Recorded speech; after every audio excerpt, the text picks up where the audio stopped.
모의시험 특강 시작하도록 하겠습니다. 변시 모의시험 2021년도 3차 2문 문제입니다. 행정법 문제로 구성이 되어 있습니다. 먼저 문제를 보시면은 여러분들께서 문제의 쟁점을 먼저 파악해 보도록 하겠습니다. 자, 갑은 A광역시장의 택지 개발지구 지정에 대해서 항고소송으로 다투고자 합니다. 자, 이 경우에 A광역시장의 택지개발지구 지정의 법적 성격을 검토하시고 이에 대한 법원의 심사 방법을 설명하도록 하고 있습니다. 따라서 이 A광역시장이 한 택지개발지구 지정이 어떠한 법적 성격을 가지고 있는지 묻고 있는데요. 이 택지개발지구 지정이 행정계획에 해당하는지 또 이에 따라서 처분성을 갖는지를 묻고 있는 것으로 이해할 수 있습니다. 자, 두 번째 문제는 갑은 2차 결정을 하고 이에 대해서 이 2차 결정을 자신에 대한 재거부 처분으로 생각을 하고 이에 대해서 제소기간 내에 취소송을 제기했습니다. 이 제2차 결정은 취소송의 대상이 되는지를 묻고 있습니다. 자, 문제에서 재거부 처분이라는 표현을 쓰고 있습니다. 거부 처분에 대해서 다시 한번 거부 처분을 한 건데요. 내용을 조금 이따 읽어보시겠지만 이주대책 대상자 제외 결정의 실질, 그 2차 결정의 처분성을 묻고 있습니다. 취소송의 대상이 될 수 있는지를 묻고 있죠. 자, 그 다음에 세 번째, 갑은 2차 결정에 대한 취소송에서 법원은 갑이 2차 결정에 대해 제기한 취소송에서 법원은 갑이 주택을 건축하여 소유하여 왔고 건축물 대장의 기재는 오기에 불과하다는 점을 인정해서 갑의 청구를 인용하였고 그 판결은 확정되었습니다. 이후 LH공사가 갑이 2001년 자신의 주택을 건축할 당시에 허가를 받지 아니하였다는 이유로 다시 이주대책 대상자에서 제외하는 결정을 하였습니다. 따라서 이러한 새로운 결정을 하였다면 이 처분은 적법한가입니다. 자, 취소 판결이 이미 이제 인용 판결이 되었는데 다른 이유를 들어서 B 시장이 다시 한번 재거부 처분을 하게 된 거, LH공사에서 다시 한번 재거부 처분을 하게 된 거죠. 자, 그래서 취소 소송에서 이루어진 인용 판결에 대해서 다시 한번 거부 처분을 할 수 있을지, 즉 취소 판결의 기속력에 대해서 묻고 있는 문제입니다. 자, 이렇게 여러분들이 많은 공부를 하셨다면 이렇게 문제를 읽는 것만으로도 어느 정도 쟁점을 짐작하실 수 있는데요. 그래도 다시 한번 문제를 읽으면서 본인들이 짐작한 내용과 맞는지 확인을 하고 틀린 부분이 무엇인지 다시 한번 검토하는 시간을 검토하시면서 문제를 보시도록 하겠습니다. 첫 번째, A광역시장은 심각한 주택난의 해소를 목적으로 택지개발촉진법에 따라서 택지개발사업을 시행하기 위해서 2019년 7월 1일 택지개발지구로 지정 고시하였습니다.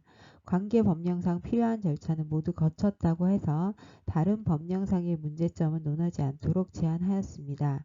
그래서 2019년 7월에 지정 고시하였습니다. 그리고 같은 법 7조에 따라서 LH공사를 사업시행자로 지정을 하였습니다.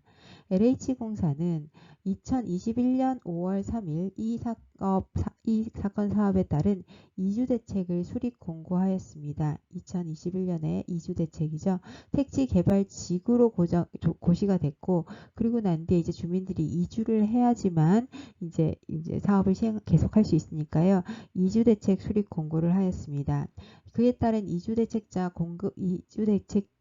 공급 대상자 요건은 피지구에 대한 택지개발지구 지정 고시일 1년 이전부터 보상계약 체결일 또는 수용재결일까지 계속하여 사업지구 내에 주택을 소유하고 계속 거주한 자라고 하고 있습니다. 2000년 1월 1일 이후 건축된 무허가 건물의 소유자는 제외한다라고도 조건을 달고 있습니다. 자, 이러한 이주대책 공고를 보고 갑은 피지구 내에 주택을 소유하고 있는 자로서 이 공고에 따라서 LH공사에 이주대책 대상자 선정 신청을 했습니다. 이에 대해서 LH공사는 갑이 자신의 소유라고 주장하는 주택이 실제로는 을의 소유다라는 이유로 갑을 이주대책 대상자에서 제외하는 결정을 하고 통보하였습니다. 이것이 1차 결정입니다. 1차 결정 통보서에는 이 결정에 이의가 있으신 경우에는 통지문을 받은 날로부터 30일 이내에 우리 공사에 서면으로 이의 신청하실 수 있으며 90일 이내에 행정심판 또는 행정소송을 제기할 수 있음을 알려드립니다. 라고 적혀 있습니다. 이에 대해서 갑은 LH공사에 이의 신청을 하면서 자신이 2001년 주택을 건축하여 계속 거주하면서 소유하여 왔는데 단지 착오로 건축물 대장 소유자가 잘못 기재되어 있어 오해를 초래하게 되었다라는 주장과 함께 사실확인서 등 이와 관련된 재반 증빙자료를 새로 첨부하였습니다. 그러나 LH공사는 갑에게 건축물 대장을 기준으로 우리가 판단할 수밖에 없다는 거죠. 건축물 대장을 무시하고 사실관계에 기하여 소유관계를 인정할 수 없다라는 이유로 갑의 이의 신청을 받아들이지 않았습니다. 그리고 이주대책 대상자에서 제외한다는 제2차 결정까지 하게 됩니다. 자, 그래서 먼저 제외 결정이 있었고 이에 대해서 이의 신청이 있었고 다시 이게 제1차 결정이고 제2차 결정으로 제외된다는 결정을 하게 됩니다. 2차 결정서에도 1차 결정 통보와 동일한 안내 문구가 기재되어 있었습니다. 자, 그래서 이러한 사실관계를 여러분들이 다시 보시고 문제를 보시면 첫 번째, 갑이 항고소송으로 다투는 경우에 이 택지개발지구 지정 고시가 1번 문제입니다. 이 고시에 대한 법적 성격과 법원의 심사 방법이죠. 개발지구가 지정 고시됐다는 것이 중요한 쟁점에 해당합니다. 그리고 다시 2번을 보시면 갑은 2차 결정을 재거부 처분으로 생각하고 이에 대해서 제소기간 내에 취소소송을 제기하였습니다. 이 1차 결정이 아닌 제2차 결정이 처분성 있는 취소소송이 대상이 될 수 있는지를 보시는 거죠. 자, 그 다음에 3번은 2차 결정에 대해 제기한 취소소송에 의해서 갑이 인용 판결을 받았음을 전제로 이 인용 판단을 받았음에도 불구하고 다시 제외 결정을 LH공사가 행정청이 할 수 있는지를 묻고 있습니다. 자, 그래서 이러한 사실관계와 문제를 읽었을 때 여러분들이 첫 번째 문제는 행정계획의 법적 성격, 그리고 두 번째 문제는 1차 결정이 아닌 2차 결정의 처분성, 그 다음에 세 번째 문제는 행정청의 인용 판결을 받았음에도 불구하고 재거부 처분을 할 수 있는지 행정소송의 기속력에 대해서 묻고 있다라는 점을 다시 한번 확인할 수 있습니다. 관련 법령도 함께 보시도록 하겠습니다. 모의시험에서 주어진 법령인데요. 택지개발촉진법 제2조에서는 택지개발지구에 대해서 설명을 하고 있습니다.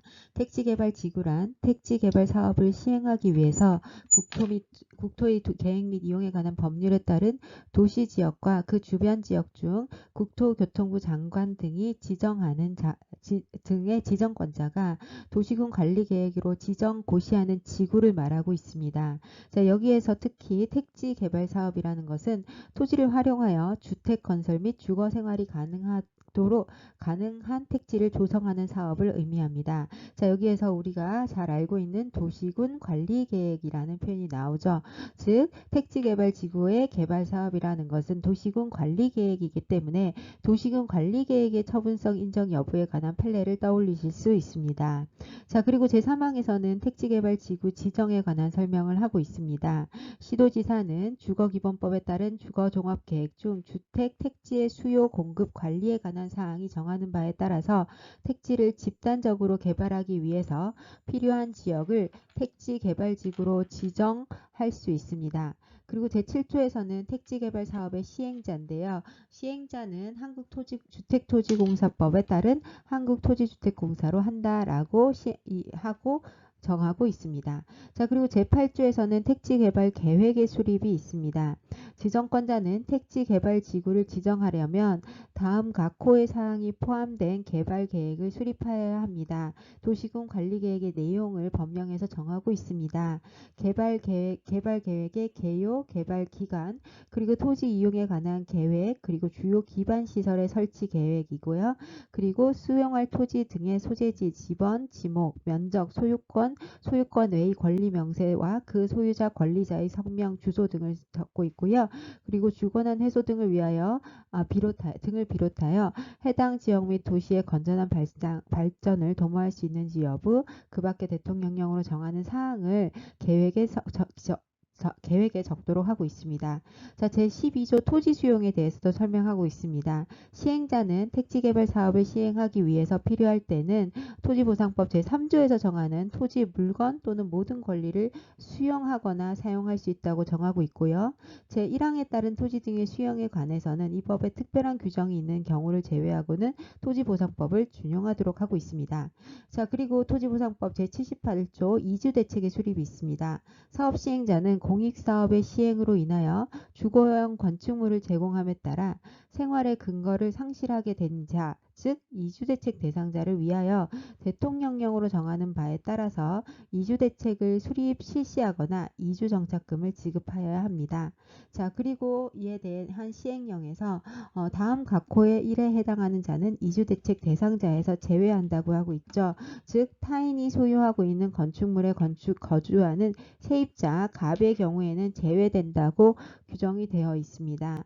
자, 그래서 이 법령의 내용들을 읽으시면서 이 내용들이 1번, 2번, 3번 각각의 문제에서 어떻게 근거로 활용될 수 있는지 미리 정리하시면서 문제를 읽으시면 법령을 보시면 됩니다. 이주택 대상자에서 제외하는 사유의 갑이 해당되는지, 그에 관한 도시군 관리계획의 처분성이 어떻게 이해될 수 있는지, 그리고 이 택지 개발 이용 계획, 즉 개발 계획에 들어있는 내용들이 어떠한 영역들이 있는지, 어떠한 요소들이 있는지 이런 것들을 점검하시면서 문제를 읽으시면 되십니다. 네, 첫 번째 문제 보시겠습니다. 갑이 A 광역시장의 택지개발 지구 지정에 대해서 항고소송으로 다투는 경우 A 광역시장의 택지개발 지구 지정의 법적 성격을 검토하고 이에 대한 법원의 심사 방법을 묻고 있습니다. 사실관계를 다시 한번 정리해보면 A 광역시장은 택지개발 촉진법에 의해서 택지개발 사업을 시행하게 되고요. 그리고 P지구를 택지개발 촉진법상 택지개발지구로 지정 고시하였습니다. 그리고 이 지정고시의 사업 시행자로 LH공사를 선정하였습니다. 그리고 LH공사는 이주대책 수립 공고를 하였고 대상자의 요건에 해당하지 않는다는 이유로 갑을 제외하였습니다. 그리고 그 이유는 갑이 주택의 실제 소유자가 토지대장상의 실제 소유자가 아니고 을이 실제 소유자라는 이유로 갑을 제외하게 되었죠. 자, 이에 대해 이러한 1차 거부 결정에 대한 이의 신청을 갑이 제기하게 되었고 2차 결정에서도 역시 거부 결정을 받게 됩니다. 자, 이러한 경우에 택지개발 지구 지정의 법적 성격과 법원의 심사 방법, 이 행정계획의 처분성, 법원의 심사 방법을 묻고 있습니다. 즉 다시 말하면 행정계획의 법적 성격과 처분성을 묻고 있는 거죠. 자, 그래서 여러분들이 판단을 하실 때는 두 가지 쟁점으로 나눌 수 있습니다. 첫 번째, 택지개발 지구 지정의 법적 성격입니다. 이 택지개발 지구 지정이 도시군 관리계획에 해당한다는 점을 법령을 통해서 확인하실 수 있고요. 이 법령에서 정해진 바에 따라서 이것이 행정계획으로서의 성격을 가지게 되기 때문에 이것의 법적 성격을 묻는다면 당연히 이 행정계획의 처분성 인정 여부가 함께 논의될 수 있습니다. 자, 그리고 이제 문제에서 법적 성격을 검토하는 데서 끝나는 게 아니라 법원의 심사 방식도 함께 묻고 있습니다. 그래서 두 번째 쟁점에서는 사법심사 방식을 적어주시면 되는데요. 행정계획과 계획자량의 개념을 설명하시고 형량 명령에 대한 형량의 하자 사법심사 방식을 서술해 주시면 되시겠습니다. 네, 행정소송의 대상 측면에서 행정계획을 다시 한번 점검하도록 하겠습니다. 잘 아실 것 같은데요. 그래도 한번 점검하고 문제를 푸시면 더 도움이 되실 것 같아서 같이 보시도록 하겠습니다. 자, 도시계획이라는 것은 원칙적으로 도시의 개발, 정비, 관리, 보전을 위해서 수립하는 토지 이용, 교통, 환경, 경관, 안전, 산업정보, 통신, 이러한 보건, 복지, 그다음에 안보 문화 등에 관한 계획을 의미합니다. 이러한 도시계획은 크게 세 가지로 나눌 수 있습니다. 광역도시계획, 도시군 기본계획, 도시군 관리계획으로 나눌 수 있습니다. 최상위의 계획인 도시군 광역도시계획은 기본계획이나 관리계획의 지침이 되는 조금 더 추상적인 계획이라고 한다면 도시군 기본계획은 장기적으로 도시의 공간 발전의 정책 방향을 제시하는 계획이며 도시군 관리계획은 매우 구체적인 내용에 해당합니다. 따라서 기본계획의 발전 방향을 구체화하고 실천하는 중기계획에 해당합니다. 따라서 도시군 기본계획은 원칙적으로 처분성이 부정되지만 도시군 관리계획은 처분성이 인정이 됩니다. 그런데 그 전제로 고시가 이루어졌을 때 처분성이 인정된다는 게 우리 법원의 판결입니다. 이러한 처분성이 인정되는 도시군 관리계획은 용도구역, 용도지구 지정 또는 변경계획, 개발제한구역, 도시자연공원 지정 변경계획, 도시개발사업계획 또는 도시정비사업계획, 지구단위 계획구역 지정 또는 변경계획 등이 그 사례에 해당합니다. 이러한 지정, 변경, 해제를 할 때는 도시계획법상 절차를 따라야 합니다. 자, 이러한 그 도시군 관리계획은 고시가 이루어진 경우에 처분성이 인정이 되기 때문에 이 처분성이 인정됨에 따라서 이 행정소송을 제기할 수 있는 이해관계인의 범위에 관해서도 판례가 많이 형성되고 있습니다. 대표적으로 법규상 조리상 신청권이 인정되어서 원고 적격이 인정되는 자들에 대해서는 도시계획시설 결정에 관한 이해관계 있는 주민, 그리고 도시계획법상 도시관리계획상의 토지소유자, 그리고 문화재보호구역상 문화재보호구역 지정 해제된 경우에 이 구역 내에 토지를 소유한 자 등의 경우에는 법규상 조리상 이 행정계획에 대한 변경을 신청하거나 행정계획을 마련해 달라는 입안을 신청할 수 있는 권리가 주어지게 됩니다. 반면에 도시군 관리계획이라고 할지라도 법규상 조리상 신청권이 인정되지 않는 것은 도시계획법상 도시계획의 변경에 관해서 지역주민인 경우에는 원고 적격이 인정되지 않았습니다. 법규상 조리상 신청권이 인정되지 않기 때문입니다. 자, 거부 처분의 성립 요건에 관해서는 객관식 문제에서도 선택형 문제에서도 많이 출제되고 있는데요. 신청 행위가 처분이어야 하고 거부로 신청인의 법률관계에 변동이 발생하여야 하며 법규상 조리상 신청권이 인정이 되어야 합니다. 따라서 이것이 있어야지만 이제 원고 적격이 인정이 되기 때문에 법규상 조리상 신청권이라는 이 인정되는지 여부는 결국은 원고 적격 인정 여부와도 관련이 있는 거죠. 자, 그래서 법규상 조리상 신청권의 인정 여부와 관련한 행정계획에 관한 쟁점들이 시험 문제에서 쟁점으로 자주 출제되고 있습니다. 지금 이번에 출제된 것은 도시군 관리계획의 처분성 인정 여부에 한정된다고 볼 수 있습니다. 네, 본격적으로 답안 작성을 보시도록 하겠습니다. 쟁점의 정리에 이어서 이제 법적 성격을 함께 보시면 되시겠습니다. 자, 첫 번째 쟁점의 정리 한번 보시면요. 택지개발지구 지정 처분의 법적 성격을 먼저 묻고 있습니다. 그래서 도시군 관리계획의 처분성을 함께 논의해 주시면 되고, 잘 아시겠지만 관련된 판례들이 있죠. 그래서 도시군 관리계획의 처분성에 관한 판례를 묻고 있는 문제다라고 이해해 주시면 되시겠습니다. 자, 그리고 두 번째 쟁점은 행정계획에 대한 사법심사 방법으로서 형량 명령을 준수하고 있는지를 묻고 있습니다. 그래서 두 가지를 나누어서 답안을 작성해 주시면 되시고요. 다만 이 답안을 작성하실 때 주의할 점은 20점 배점이라는 겁니다. 그래서 너무 많은 시간을 이 문제 작성에 쓰라는 문제 출제자의 취지는 아니라고 이해하실 수 있고요.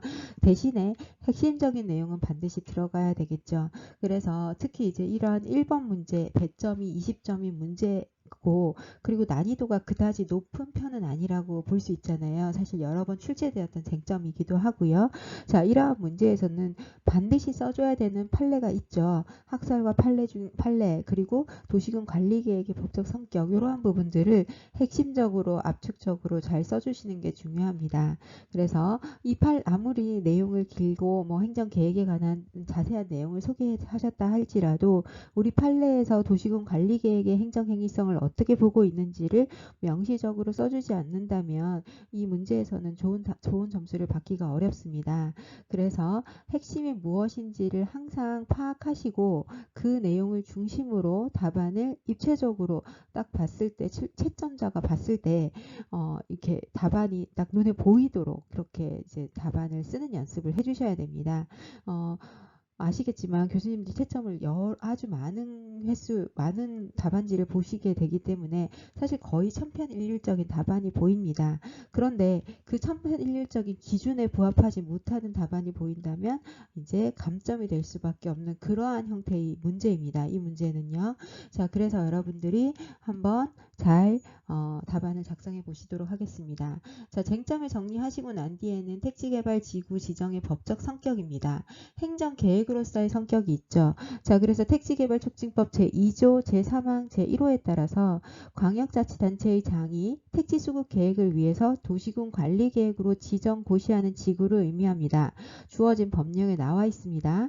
지정권자는 법 제8조에 의해서 택지개발 계획을 수립하여 지정하는데 이 경우에는 주거난 해소 등을 위해서 해당 지역 및 도시의 건전한 발전을 도모할 수 있는지 여부를 포함하여야 합니다.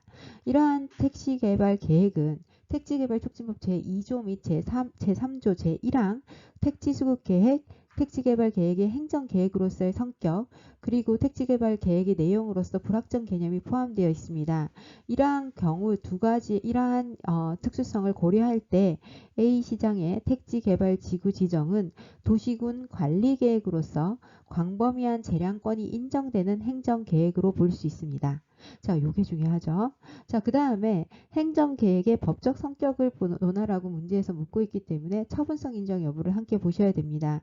자, 그래서 행정계획은 장래 일정한 시점에 있어서 일정한 질서를 실현하기 위해서 목표를 설정하고 이를 위하여 서로 관련되는 행정수단을 조정하는 작용 또는 그 결과로 설정된 활동 기준으로서 법률 또는 행정입법에 의한 행정계획과 행정행위 형식의 행정계획, 사실의 행위에 의한 행정계획 등으로 분류할 수 있습니다.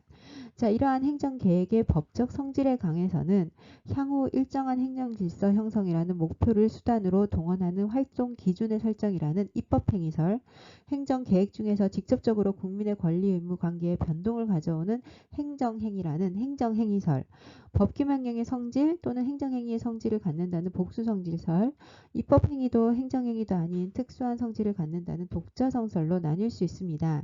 자, 이러한 학설의 명칭 그 내용까지 아주 자세하게는 아니더라도 명칭과 핵심적인 내용들은 적어주실 수 있으면 좋을 것 같습니다. 자, 그리고 이제 판례죠. 우리 대법원은 과거 소국설의 입장에서 처분성을 부인하여 왔지만 도시계획 결정에 대해서 도시계획법 제12조 소정의 도시계획 결정이 고시된 경우죠. 고시되면 도시계획 구역 안의 토지나 토지 소유자의 행질 변경, 건축물의 신축, 개축, 중축 등의 권리 행사에 일정한 제한을 받게 되는데 이러한 점으로 볼 때 고시된 도시계획 결정은 특정 개인의 권리 내지 법률상 이익을 개별적이고 구체적으로 규제하는 효과를 가져오는 행정청의 처분이다 라고 하고 있습니다. 따라서 행정소송의 대상이 된다라고 보고 있죠. 따라서 도시군 관리계획의 행정행위적 성격을 인정하고 있습니다. 자, 그리고 소결에서는 도시군 관리계획이 지정 고시된 경우에는 국민의 권리 의무를 바로 제한하는 효과가 발생하기 때문에 처분성이 인정된다. 핵심적인 내용을 소결에 적어주시면 되시고요. 사안의 경우에도 택지개발지구 지정이 고시되었기 때문에 지정 고시되었기 때문에 처분성이 인정된다. 이렇게 적어주실 수 있습니다. 자, 그래서 여러분들이 답안을 적고 난 뒤에 항상 이 답안이 체계적으로 보이는지를 리뷰를 하셔야 됩니다. 그래서 행정계획으로서의 성격에 관한 주어진 법률을 인용해서 내가 문제를 풀면서 참조조문을 다 보았다라는 걸 채점자에게 이제 보여줄 수 있어야 되고요. 그 다음에 도시군 관리계획의 법적 성격이 행정계획이다라는 거 보여줄 수 있어야 되고 행정계획의 처분성 부분에서는 행정계획의 행정행위성을 인정하는지 여부에 관한 학설과 판례를 소개해 주시면 좋겠습니다. 자, 그래서 지금 파란색으로 표시한 이러한 부분들을 포함하는 이런 거를 키워드라고 하죠. 이 키워드를 포함하는 답안을 잘 조직적으로 보이게 이제 구성을 하시면 좋겠습니다. 다음으로 이러한 행정계획에 관한 법원의 심사 방법 보시도록 하겠습니다. 행정계획에 대해서는 법원에서 행정계획과 계획재량에 관한 개념 정의를 하고 난 뒤에 계획재량에 대한 통제 방법으로서 형량 명령을 설명을 하고 있습니다. 그래서 여러분들께서 이 문제의 출제자는 형량 명령을 알고 있는지, 그리고 형량 명령의 하자에 관한 사법적 심사는 어떻게 이루어지는지 이러한 부분들을 묻고 있다는 걸 아실 수 있습니다.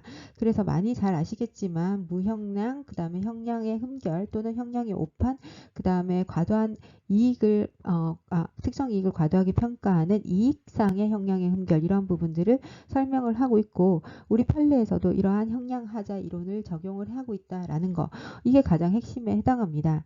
그래서 법원의 심사 설명을 처음부터 설명할 때 첫 번째 행정계획과 계획재량의 개념과 판례를 설명을 하는데요. 이 행정계획은 행정청이 이를 수립함에 있어서 목적의 설정과 수단 선택 시에 광범위한 형성의 자유가 부여된다는 점 꼭 써주셔야 됩니다. 이는 계획재량에 해당합니다. 구체적으로 계획재량은 목적 규정과 수단 규정의 형식으로 되어 있다는 점, 그리고 형량명령이라는 하자 이론이 적용된다는 점에서 행정재량과 차이가 있지만 두 가지 모두 행정정에게 일정한 재량권 행사의 자유를 부여하고 있다는 점에서 유사합니다. 우리 판례에서는 개발 제한 구역 지정 처분은 그 위반 결정에 관해서 광범위한 형성의 자유를 가지는 계획재량을 처분으로 판단을 하였습니다.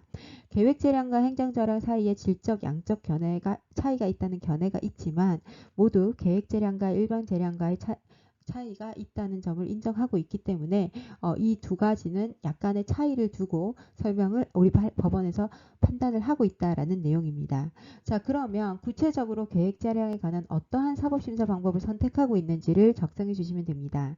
자, 정의 부분에서는 계획재량에 폭넓은 재량권이 부여되어 있다 할지라도 당연히 사법심사의 대상이 된다라는 걸 전제할 수 있고요. 법치행정의 원리에 따라서 계획재량은 근거법에 합치되어야 하고 관계법상 형식과 절차를 준수하여야 하며, 그리고 형량명령에 따라야 합니다. 항상 전제는 문헌에 합치되는 해석을 하여야 한다는 거겠죠. 그래서 문헌 중에서도 근거법과 관계법을 따라야 하고요. 그 다음에 이제 법원의 해석 방법인 형량명령에 따라야 합니다. 자, 형량명령 하자의 내용입니다. 정당한 형량이 적용되지 않는 사례로는 형량이 이루어지지 않거나 형량을 하였으나 꼭 고려하여야 할 사항을 빠뜨렸거나 관련된 공익 내지 사익의 가치를 잘못 평가했거나 또는 특정한 이익을 과도하게 평가한 경우, 이와 같은 형량의 하자가 있는 경우에 행정계획은 위법하다고 판단됩니다. 다만 행정청에게 부여된 계획재량은 일반 재량보다 광범위한 재량이 인정됩니다. 우리 판례에도 행정주체는 구체적인 행정계획을 입양 결정함에 있어서 광범위한 형성의 자유를 가진다고 할 것이지만 행정주체의 형성의 자유가 무제한적이라고 할 수 없고, 행정계획에서는 그와 관련된 자들의 이익을 공익과 사익에서는 물론이고 공익 사이에서나 사익 사이에서도 정당하게 비교 교량하여야 한다는 제한이 있기 때문에 행정주체가 행정계획을 입안할 때는 이익형량을 전혀 하지 아니하였거나 이익형량의 고려 대상에 마땅히 포함되어야 할 사항을 누락하였거나 또는 이익형량을 하였지만 정당성과 객관성이 결여된 경우에는 이익형량의 하자가 있어 위법하다고 볼 수 있습니다. 그래서 무형량이거나 그 다음에 형량의 하자가 있는 경우, 그 다음에 이익형량을 하였지만 정당성과 객관성이 결여된 경우, 이런 세 가지에 대해서는 이익형량의 하자가 있다고 볼 수 있습니다. 자, 이게 판례에서 쓰고 있는 내용이죠. 그래서 학설과 판례에서도 유사한 내용을 쓰고 있기 때문에 이 부분을 소개해 주시면 좋겠습니다. 자, 그리고 결론 부분에서는 A시장의 택지개발 지구 지정은 도시군 관리계획, 행정계획에 해당하는 것이기 때문에 당사자의 권리 제한에 일정한 제약을 가져오고 따라서 항고소송의 대상으로서 처분성이 인정된다. 이에 대해서 법원은 재량권의 일탈남용이 있는지를 여부를 심사하여야 되는데 A광역시장은 광범위한 계획재량을 가지고 있기 때문에 이를 고려하여서 형량 하자가 있는지 여부만을 판단하게 됩니다. 자, 제가 지금 표시한 이 초록색의 키워드들을 포함하여서 여러분들이 답안을 작성해 주시면 좋겠습니다. 네, 두 번째 문제, 갑은 2차 결정을 자신에 대한 재거부 처분으로 생각하면서 이에 대한 제소기간 내에 취소송을 제기하였습니다. 제2차 결정이 취소송의 대상이 되는지를 질문하고 있습니다. 자, 그래서 제1차 결정에 이어서 이루어진 제2차 결정이 어떠한 법적 성격을 갖는지를 보시면 되는데요. 이 사안에서 갑은 주택의 소유자라는 이유로 이주대책 대상자에 포함되는 것을 주장하고 있는데요. 제1차 결정에서는 거부 결정이 이루어졌고 이의 신청을 거쳐서 건축물 대상을 기준으로 결정해야 한다는 이유로 2차 결정에서도 거부 처분이 이루어지게 됐습니다. 따라서 2차 결정은 사실상 반복된 거부 처분에 해당하는 것으로 볼 수 있습니다.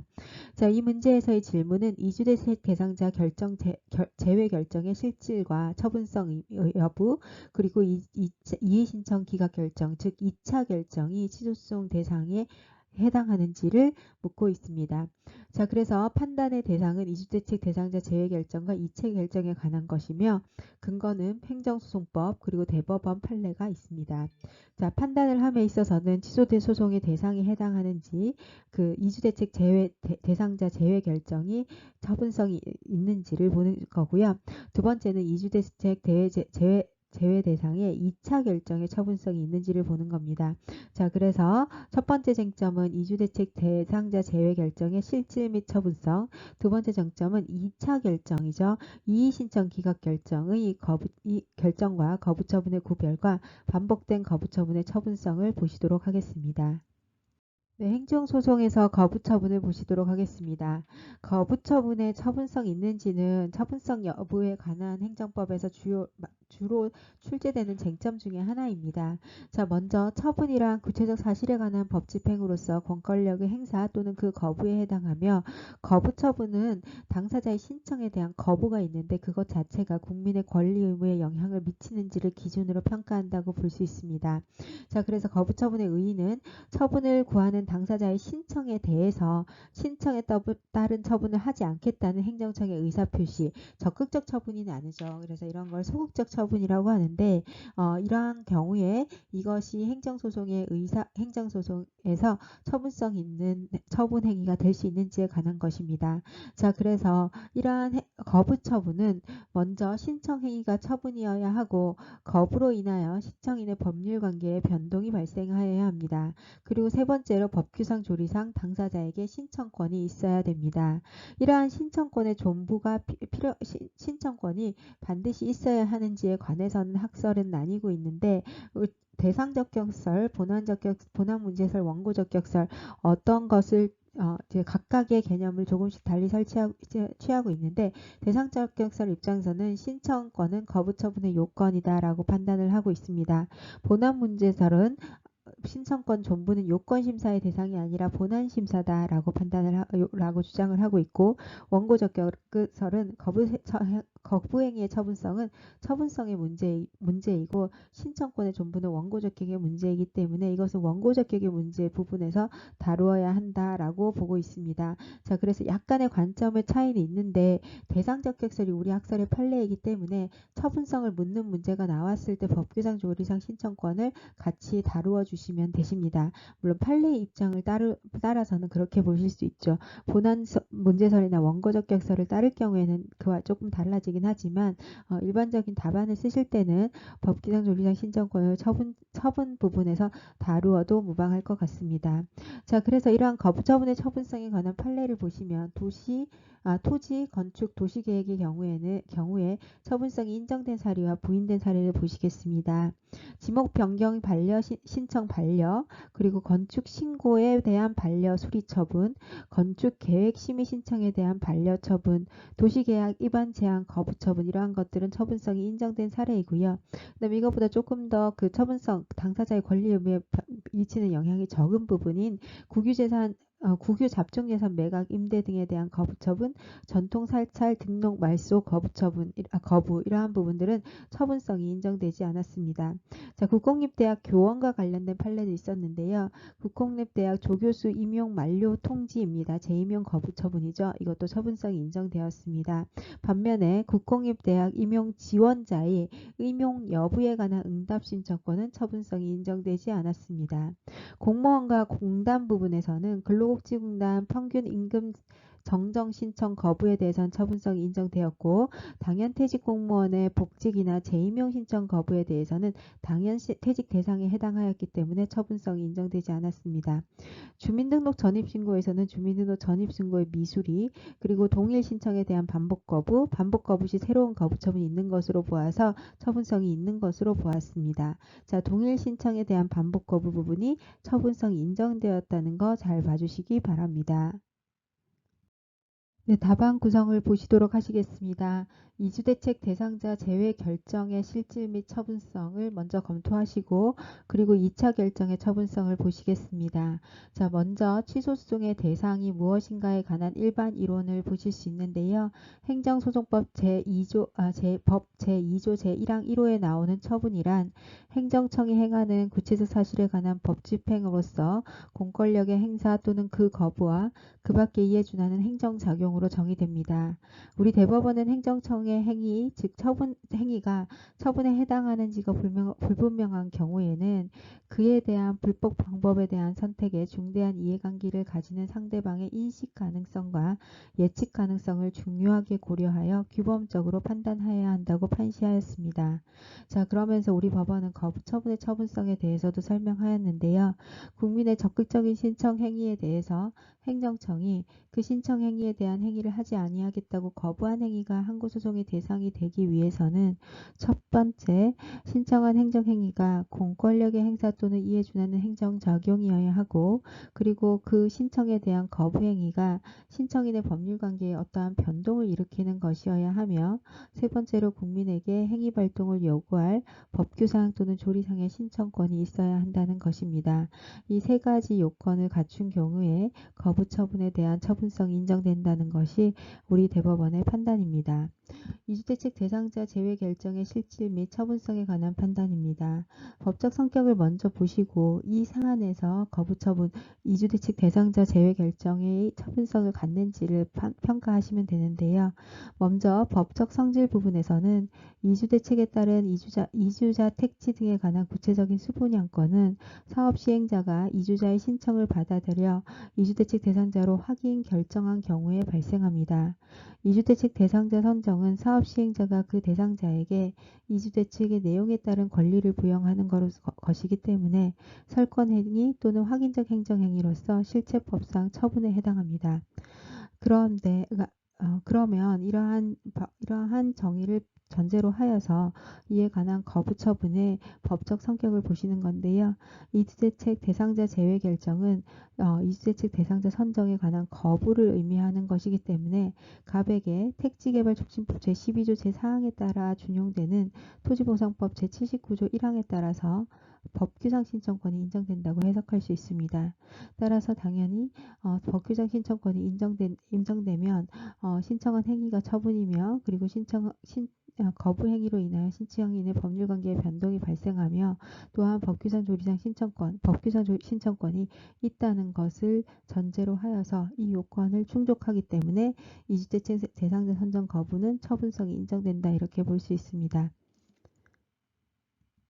다음으로 2차 결정의 처분성 보시겠습니다. 2차 결정에서는 이의신청 기각결정과 거부처분을 구분하는 내용을 먼저 적어주시면 되십니다. 국민이 행정결정에 대해서 행정청에 이의를 제기한 경우에 그러한 이의신청에 대한 기각결정은 해당 이의신청이 특별행정심판에 해당하여 그 기각결정이 재결의 성격에 지나지 않는 한 별도의 행정작용에 해당하지 않는다는 것이 우리 법원의 판단입니다. 따라서 이러한 판례의 원칙에 판례에 관한 원칙과 예외 규정을 다시 한번 보시겠습니다. 우리 판례에서는 국가유공자법의 국가유공자에 관한 판결을 하였는데요. 국가유공자법 문헌 취지 등에 비추어 봤을 때 먼저 문헌을 보았죠.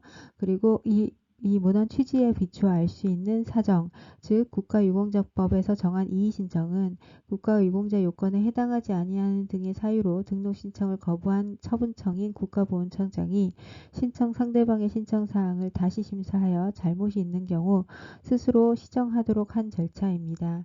이 이의신청을 받아들이는 것을 내용으로 하는 결정은 국가유공자 등록신청을 받아들이는 새로운 처분으로 볼 수 있지만 이와 달리 이 신청을 받아들이지 아니하는 내용의 결정은 종전의 내용을 그대로 유지하는 것에 불과하며 보훈심사위원회의 심의 의결을 거치는 것도 최초의 국가유공자 등록 신청에 대한 결정에서나 이의신청에 대한 결정에서 마찬가지로 거치도록 규정된 절차인 점, 그리고 이의신청은 원결정에 대한 행정심판이나 행정소송의 제기에도 영향을 주지 않는다는 점, 이러한 이유를 들어서 국가유공자법이 정한 이의신청을 받아들이지 아니하는 결정은 이의신청인의 권리 의무에 새로운 변동을 가지고 오는 공권력의 행사나 이에 준하는 행정작용이라고 볼 수 없다고 보아서 이의신청을 원결정과 별개의 항고소송의 이의신청으로 인한 두 번째 2차 결정을 원실정과 별개의 항고소송이 되는 것은 아니다라고 판단하였습니다. 자, 다시 한번 정리해 보겠습니다. 먼저 국가유공자 등록 신청을 했는데 국가유공자에 해당하도록 그 신청을 했는데 이에 대한 거부 처분을 한 거죠. 자, 그리고 난 뒤에 이의 신청을 하였고 이로 인하여 다시 두 번째 2차 결정을 하게 됩니다. 자, 그래서 1차 결정과 2차 결정이 있는데 이 2차 결정이 처분성이 있는지 묻고 있는데 우리 법원에서는 2차 결정에 처분성이 없다라고 보는 이유로 이의 신청을 2차 결정에서 받아들이는 경우에는 처분성이 있지만 받아들이지 않는 경우에는 처분성이 없다라고 보고 있죠. 그 이유로는 2차 결정이라는 것은 첫 번째 결정의 내용을 그대로 유지하는 것에 불과하다라는 게 첫 번째 이유입니다. 그리고 두 번째 이유로는 보훈심사위원회의 심의 의결을 거치는 것도 최초의 유공자 등록 결정이나 이의신청 결정이나 마찬가지다. 즉 절차도 동일하다라는 거고요.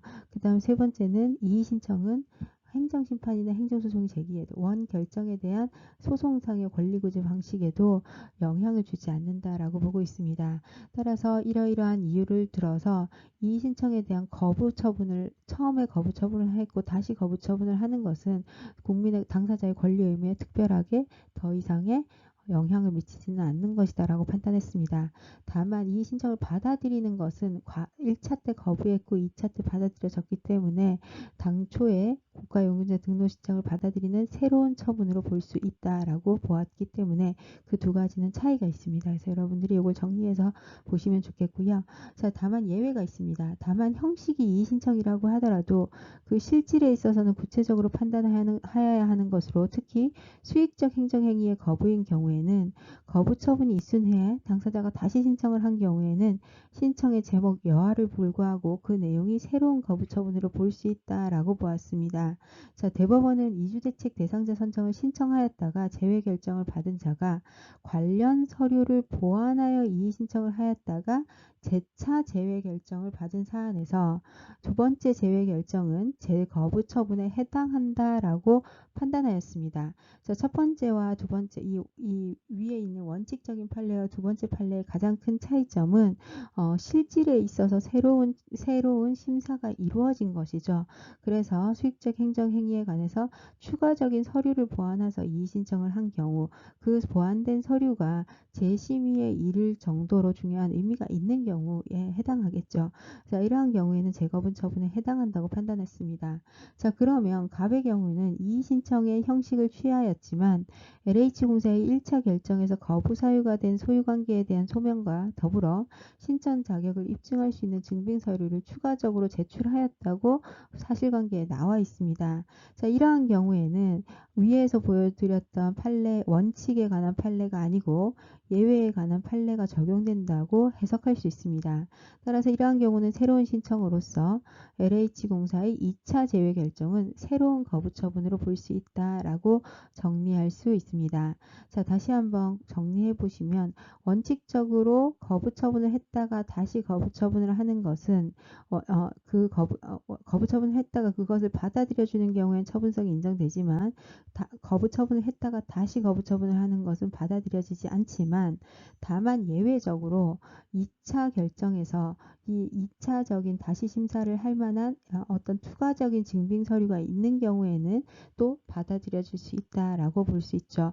자, 그래서 이 사안의 경우에는 원칙적으로 거부 처분을 했다가 다시 거부 처분을 한 사안이기 때문에 처분성 2차 처분성 2차 거부 처분의 처분성이 인정되지 않을 수 있지만 다만 그 실질에 대해서 구체적으로 판단해야 하는 사유에 해당하기 때문에 이 경우에는 다시 새로운 거부 처분으로 볼 수 있다는 게 우리 법원의 판단입니다. 네, 사안에서 반복된 거부 처분에 대한 처분성이 인정될 수 있는지가 문제되고 있습니다.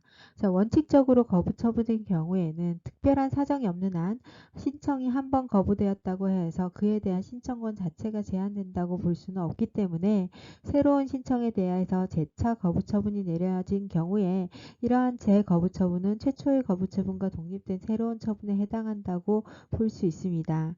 이 사안에서도 2차 결정은 갑에 대한 재거부 처분으로서 1차 결정과 독립하여 처분된성이 인정될 수 있습니다. 우리 대법원 판례를 적용한다면 행정소설법 제26조는 행정청이 처분을 할 때 당사자에게 그 처분에 관하여 행정심판 및 행정소송을 제기할 수 있는지 여부, 그 밖에 불복을 할 수 있는지 여부, 청구 절차 및 청구 기간, 그 밖에 필요한 사항을 알려야 한다고 규정하고 있습니다. 이 사건에서 피고공사가 원고에게 2차 결정 통보를 하면서 2차 결정에 대한 이의가 있는 경우에는 2차 결정 통보일로부터 90일 이내에 행정심판이나 행정소송을 제기할 수 있다는 취지의 불복 방법 안내를 하였다는 점을 보면 피고공사 스스로도 2차 결정이 행정소송법과 행정절차법이 적용되는 처분에 해당한다고 인식하였음을 알 수 있고 그 상대방의 원고로서도 2차 결정이 행정소송에 해당한다고 행정소송의 대상인 처분이라고 인식할 수밖에 없다라고 판단할 수 있습니다. 이와 같은 불복 방법을 안내하고 있고 피고공사가 이 사건에 대한 소송이 제기되자 안내한 피고공사가 이 사건 소가 제기되자 처분성이 인정되지 않는다고 본안전 항변을 하는 것은 신의성실의 원칙에도 어긋난다. 이렇게 판단해 볼 수는 있습니다. 자, 그래서 결론 부분으로 다시 오면요. LH공사의 2차 결정은 갑에 대한 이주대책자 선정 거부 행위에 해당하고 갑은 토지보상법 제79조 제2항에 따라서 법규상 신청권을 가진다고 볼 수 있습니다. 따라서 위 결정은 항고송이 대상이 되는 거부 처분에 해당합니다. 또한 제2차 결정은 그 외형과 상관없이 갑의 신청에 대한 새로운 거부의 의사표시로서 새로운 거부 처분으로 볼 수 있고 1차 결정과 독립하여 취소송의 대상 적격이 인정된다고 볼 수 있습니다. 다음으로 제3문 보시겠습니다. 자, 갑이 제2차 결정에 대해서 제기한 취소소송에서 법원은 갑이 주택을 건축하여 소유하여 왔고 건축물 대상의 기재는 5기에 불과하다는 점을 인정하여서 갑의 청구를 인용하여서 그 판결이 확정되었다고 합니다. 자, 이후에 LH공사가 갑이 2001년경 자신의 주택을 건축할 때 허가를 받지 않았다는 것을 이유로 다시 갑을 이주대 대상자에서 제외한다 하는 결정을 하였다면 즉 그 건축물 대상의 5기재가 있고요. 그 다음에 건축 허가 당시에 이제 불허가를 받게 됐는데 이 A 사유에 관해서는 이미 이제 청구인에 대한 인용 판결이 확정이 되었는데도 불구하고 B 사유를 이유로 다시 이 같은 결정을 할 수 있는지에 가는 것입니다. 그래서 처분 사유의 변경에 해당하죠. 자, 문제를 보시면 취소 판결의 기속력을 묻고 있습니다. 취소 판결은 원칙적으로 반복 금지요, 재처분 의무, 그리고 LH공사의 재처분 가능성도 함께 묻고 있습니다. 자, 그래서 판단에서는 취소 판결의 기속력 인정 여부, 그 다음에 그 행정청의 재거부 처분이 가능한지 여부입니다. 첫 번째 쟁점, 취소 판결의 기속력입니다. 취소 판결이 지금 인용 판결이 그대로 확정되었는데요. 그 이후에 행정청이 재처분을 할 수 있는 그 기속력의 객관적 범위를 보시고 그를 기반으로 하여서 행정청이 동일한 내용의 재처분을 할 수 있는지에 관한 것입니다. 자, 그래서 재처분 가능성에 관한 원칙과 사안의 적용을 보시면 되시겠습니다. 취소 소송에서 판결의 효력은 이와 같이 정리할 수 있는데, 자, 불가변력, 불가쟁력, 기판력, 형성력, 기속력이 있습니다. 이 중에서도 이제 기속력 부분을 보시게 되시는데요. 먼저 기속력은 행정청뿐만 아니라 관계행정청을 구속하는 효력을 갖게 되는 효력입니다. 특히 이제 실효성 확보를 위한 것으로서 법원에서 인용 판결이 이루어진 경우에 행정청이 이에 따라서 일정한 처분을 하여야 한다라는 내용, 그에 따라야 한다는 내용입니다. 그래서 성질은 기판력설과 특수효력설로 나눌 수 있고요. 여러분들이 기억해 주셔야 될 것은 바로 기속력의 내용이겠죠. 첫 번째, 반복금지효입니다. 취소 판결이 확정될 경우 동일 당사자, 동일 사안에 대해서는 동일한 내용의 처분을 반복해서 할 수 없습니다. 재처분 의무입니다. 판결의 취지에 따라서 처분을 하여야 할 의무입니다. 이러한 재처분 의무가 있는 경우에 미이행할 때는 간접 강제를 할 수도 있습니다. 세 번째, 결과 제거입니다. 위법한 처분으로 일정한 결과가 야기되었을 때 그것이 위법하다라는 판결이 이루어진 경우에는 이 위법하게 야기된 상태를 제거할 의무가 있습니다. 예를 들면 압류가 됐는데 그 압류가 취소된다면 물건을 다시 반환해 주어서 위법한 상태를 제거해 줘야 되겠죠. 자, 이와 같은 기속력의 효력의 범위는 주관적 범위로는 조직과 처분 권한을 가진 행정청에 해당하고요. 객관적 범위로는 주문과 위법 사유에 미친다고 보고 있습니다. 따라서 신청 내용을 인용할 때는 적용이 되고요. 거부 처분에 대해서는 원칙적으로 적용되지는 않는다고 우리 법원이 보고 있습니다. 네, 내용을 보시도록 하겠습니다. 먼저 쟁점의 정리에서는 취소 판결의 기속력, 특히 반복금지의 범위와 재처분 의무의 의미를 보시도록 하시겠고요. 그리고 사안의 적용에서 이 행정청 그의 업무를 대신하는 LH공사의 재처분 가능성 부분입니다. 자, 그래서 로마자 2번에서는 취소 판결의 기속력에 관한 일반 이론을 적어주시면 되십니다. 첫 번째, 취소 소송에서 인용 판결의 기속력이란 당사자인 행정청과 관계행정청에게 확정 판결의 취지에 따라서 행정하여야 할 의무를 지우는 효력을 말합니다. 행정청이 판결을 따르지 않고 동일한 행위를 반복하거나 거부 처분이 취소된 경우에도 판결의 취지에 따른 처분을 하지 않은 경우에는 판결의 실효성을 확보할 수 없기 때문에 행정소송법은 기속력을 규정하고 있습니다. 이 내용은 무효 확인 판결에서도 준용되고 있습니다. 자, 그러면 이러한 기속력에 관한 학설은 두 가지로 나눌 수 있는데요. 첫 번째는 기판력설, 두 번째는 특수효력설입니다. 기판력설은 기판력이 거의 당연한 결과로서 기속력을 의미하고요. 특수효력설은 기판력은 소송법적 효력이고 기속력은 반복금지효나 재처분 등의 실제법상 의무를 부과하는 실제법상의 효력이다라고 설명하는 이론입니다.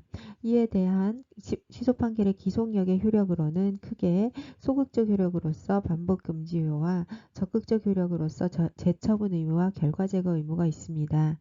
결과 제거 의무에 대해서는 견해의 대립이 있는데 이에 대해서는 여러분들이 이제 간단하게 적어주시면 되시는데요. 재처분 의무는 거부처분 취소 판결이 있는 경우에 재처분 의무와 신청에 따른 처분이 절차의 위법으로 취소되는 경우에 재처분 의무가 있습니다. 거부 처분에 대한 취소 판결의 경우에는 행정청이 확정 판결을 무시하고 그에 따른 행동을 하지 않을 경우에 않을 것에 대한 우려가 있어서 행정소송법이 재처분 의무를 규정하고 있는 것입니다. 그리고 간접강제 제도도 규정되고 있죠. 자, 그리고 범위 부분에서는 기속력은 당사자인 행정청과 그 밖의 관계행정청을 기속합니다. 그리고 판결 주민 및 그 전제가 되는 요건 사실의 인정과 판단 부분에 영향을 미칩니다. 그리고 처분 당시를 기준으로 그 이후에 발생한 사유에는 영향을 미치지 않습니다. 시간적 범위와 관련해서는 처분 시 이후에 새로운 처분 사유로 동일한 내용을 시간적 범위와 관련하여 처분 시 이후에 생긴 새로운 사유로 동일한 내용의 처분을 하는 것은 무방합니다. 즉 새로운 처분 사유가 있는지를 판단하는 것은 중요한 의미가 있겠죠. 기속력의 범위에 미치지 않으니까요. 그리고 행정처분의 적법 여부는 처분이 행해졌을 때 법령과 사실을 기준으로 판단하는 것이기 때문에 거부처분 이후에 법령이 개정 시행된 경우에는 개정된 법령이나 허가 기준을 들어 새로운 사유로 하여 이전 신청에 대한 거부처분을 할 수 있습니다. 그래서 새로운 처분을 할 수 있는 사유로는 새로운 처분 사유가 있거나 법령이 개정되거나 하는 등의 변화된 사유가 있을 때겠죠. 자, 그래서 이러한 점을 기초로 해서 본 사안의 문제를 적용해 보도록 하겠습니다. 네, 이 문제에서 B시장인 LH공사의 재처분 가능성입니다. 원칙적으로 행정소송법 제30조 1항에 따라서 LH공사는 취소 판결의 내용이 기속되기 때문에 그 취지에 따른 처분을 하여야 됩니다. 자, 갑의 경우에 갑의 건물이 무허가 건물이라는 사유가 새롭게 변경된 사유인지를 또 추가적으로 볼 수 있겠죠.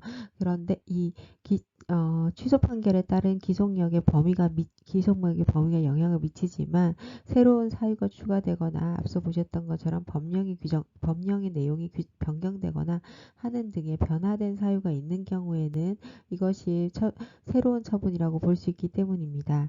자, 그래서 갑의 경우에는 갑이 건물이 무허가 건물이라는 사유는 갑이 자신이 거주하는 주택의 소유자가 아니라는 사유와 기본적 사실관계에 차이가 있다고 볼 수 있는지를 판단을 하여야 되고, 이 사유에 차이가 있다고 볼 수 있다면 그렇다면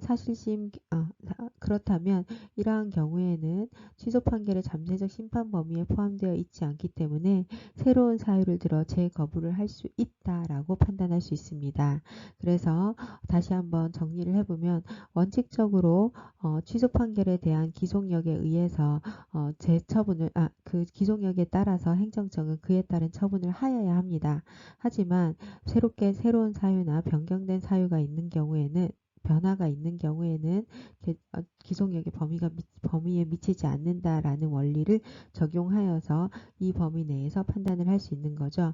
그래서 새로운 사유를 재거부하는 것은 기속력에 반하지 않기 때문에 LH공사는 갑의 신청을 재차 거부할 수 있다고 보고 있습니다.